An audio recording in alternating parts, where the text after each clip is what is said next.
And I state that without arrogance. I don't mean to be arrogant, but I am a realist. And as a realist, it would be absolutely unprofessional for me to sit here and pretend I'm not an exceptional human being. Because I am.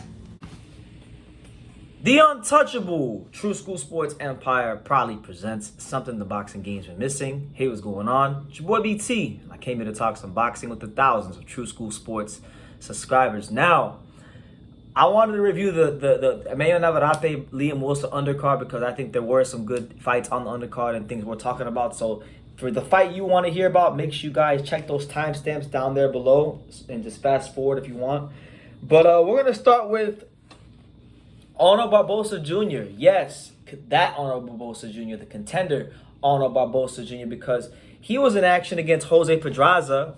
And this is a fight where, I felt like it was a good fight because Pedraza has been champion before. Pedraza has mixed it up with some of the best fighters at 140, like Jose Ramirez, like, Chon Cepeda, and guys like that. So it was a good fight for him. This is a guy in Barboza who's not like a big name. He's not a rah-rah kind of guy.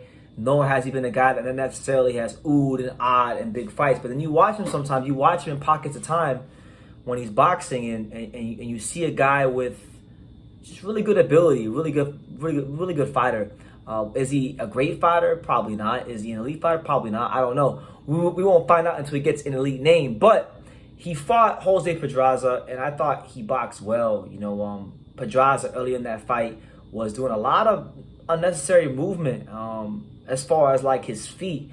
He was doing a lot of just stepping where like his feet would come off the ground, and he made himself, I think, very easy to time. And Barboza was just, nice and calm and just not wasting a lot of movement, just little steps backwards, little steps to the right, little steps to the left, a nice jab 1-2, a nice jab hook, nice freaking hook, uppercut, jab. I mean, he was mixing up the combinations very nicely, and I like the approach that he had. It was an approach of efficiency rather than all that movement that Pedraza was doing. So I thought he built up a pretty good lead early, and it was another fight for Barboza where, okay, maybe he didn't show the gears that we wanted him to see, and Pedraza did get better in the last 2 or 3 rounds. But ultimately, it's another consistent win for Barboza. And listen, quiet as kept, Barboza is slowly but surely beginning to build one of the better resumes in the 140-pound weight class. I mean, he's beaten the likes of Mike Reed, Mike Alvarado, William Silva, Alex Aceto, Antonio Moran, Danielito Zorrilla, and now Jose Pedraza. So this is a guy that is a consistent fighter, and I think he's on a big fight. At this point, like, we're 28 fights into his career. We're 28 fights deep into his career in the professional ranks. He's now in his early 30s. I think he's proven himself. I think he's giving people good fights. I think he's taking on fighters that a lot of the big names wouldn't fight because he's had to. And he's come out on top every single time when he's won. So right now, as it stands, Barboza is number 4 in the WBO. He is number, 12 in the IBF, and he's number 8 in the WBC. So there's fights out there for him, and I don't care if it's with T.O., whoever it is, Jose Ramirez, T.O., Sandor Martin, Prograis, whoever. He deserves a big fight because, like any fighter in boxing, if you go 28-0 and you're showing that consistency throughout fights, no matter how ordinary it may look to you, he's done his job 28 times and he's done his thing. So I want to see him in there with a big name, and if he can, and maybe when he fights a bigger name, he'll show more levels. But ultimately, another good, consistent, smart, intelligent performance from Arnold Barboza, who, like I said, is building one of the better resumes at 140. And I like fighters like him. I like, I have a soft spot for these guys that don't really talk a whole lot, that just go about their business and just do their job, and he does it that every single time. So hopefully his hard work gets rewarded and he gets a fight with the likes of Teofimo Lopez, or maybe Liam Paro, or just somebody who's at the top of the weight class, something like that. So yeah, good win for Barboza over the former world champion Jose Pedraza. Now, this next fight was the fight that really, like, I was looking forward to the most, and I'm not gonna lie to you guys, like, I'm very disappointed in this fight. Not because I'm disappointed in it because the guy that I wanted to win, he didn't really come out and perform. And I talked to him. We know each other. He watched this channel. I'll probably watch this video. but like he did not perform at all, like to the level that he was telling me and that he was talking up himself to perform at. And you know, it's becoming a bit of a consistent theme in his career. You know, I'm not gonna write him off. A loss or a couple losses ain't a death sentence, but you know, it gets to a point where it's like, you know, are you at this level? Are you really at the level you aspire to be? I don't know.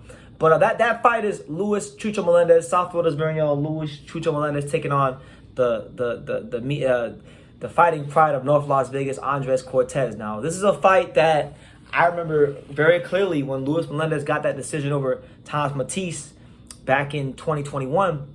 This is a fight that he said he wanted. And this is a fight that I know Cortes, you know, he went to Top Rank and said he wanted this fight too. So both guys, I feel like, were evenly matched. Like in watching the fight, Cortes won the fight, and like he won the fight clearly, but like he didn't necessarily wow me in watching. He didn't wow me. Like I'm not sitting there thinking to myself, Andres Cortes is this next pound for pound star. But you know, the difference in the fight, I just believe, was that, and it's cliche to say, but I do think that Cortes wanted it more, and he just imposed his will on the fight. And he made Melendez fight his fight more so than the other way around. Now, Melendez was doing a lot of holding, a lot of clinching, and was trying to, you know, make things difficult on Cortes. But Cortes did a great job, I feel, when he had his hands free and he was in range of just letting his hands go and just being the volume puncher, being the busier guy. And that's what was winning him a lot of the rounds. It wasn't anything crazy he did. He didn't like reinvent the wheel to beat Melendez. Melendez, look, good fighter.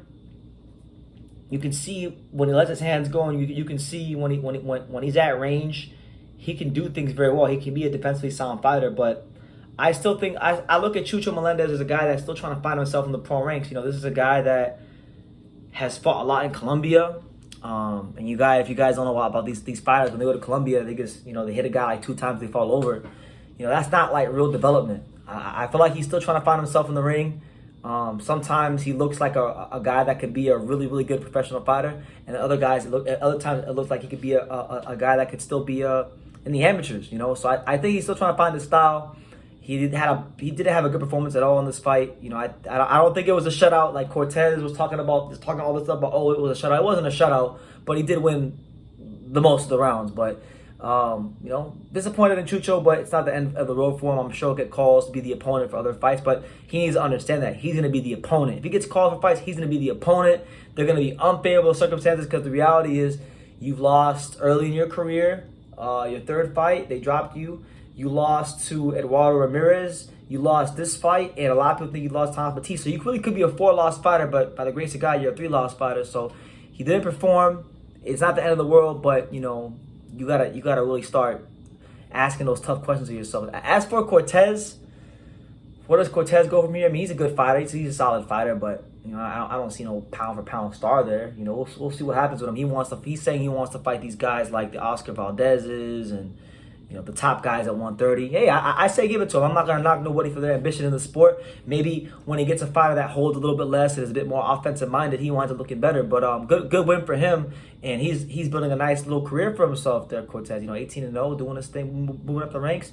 Fair play to him. North Las Vegas beat South Florida. I know my boy Johnny's gonna be happy about that one. He's been letting me hear it already. So yeah, not the most exciting fight in the world. Disappointed with Melendez. Underwhelmed by Cortes. You know, not the greatest fight I've seen in the world, but yeah, it is what it is. And then Richard Torres Jr. Richard Torres Jr. fought some like football player guy who was 37 years old named Bryant, I think his name was, and the dude didn't even have like real boxing shorts. He had like gym shorts you get from like Marshalls, and he knocked him out like, I think it was in a round or two. So, you know, Top Rank's going to be really, really protective of Richard Torres Jr. because he's the prize silver medalist. So don't expect him to fight anybody for like the next gajillion fights. But yeah, that's my review of the Top Rank card. You know, Barboza does this thing, gets another win as a very consistent fighter in the pros. Cortes wins a not so fun fight with a very disappointing Luis Melendez, and Richard Torres Jr.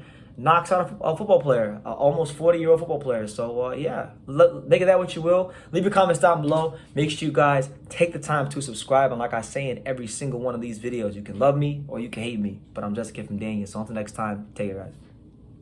Thank you for watching another video on the untouchable True School Sports Empire. For more great boxing content just like this video, click right here and make sure you subscribe. Much love from sunny South Florida.